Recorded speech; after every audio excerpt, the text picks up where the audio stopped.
अस्सलाम वालेकुम नाज़रीन, मैं हूं सलवा स्नैन और आप देख रहे हैं सूर्या न्यूज़ HD। आइए नजर डालते हैं आज की अहम खबरों पर। आप देख रहे हैं सूर्या न्यूज। आज की अहम खबर, दाद लगारी के रिपोर्टर गुलाम अली बलोच की रिपोर्ट।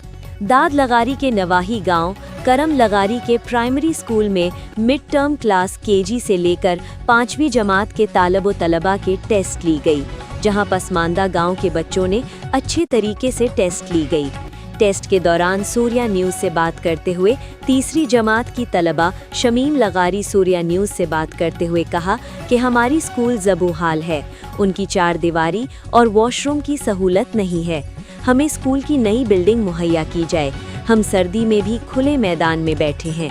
मिड टर्म टेस्ट में स्कूल के उस्ताद गुलजार अहमद, उस्ताद असगर अली, उस्ताद इरशाद हुसैन बच्चों के टेस्ट लिए और बच्चों के वालिदैन ने उस्ताद साहिबान की मेहनत को सराहा और स्कूल के बच्चों ने तालीम के वज़ीर सरदार शाह DC घोटकी से मुतालबा किया है कि फिल फौर स्कूल की बिल्डिंग और बुनियादी सहूलतों के लिए तवज्जो दी जाए और बिल्डिंग और बाउंड्री के लिए फ़ंड रिलीज़ किया जाए।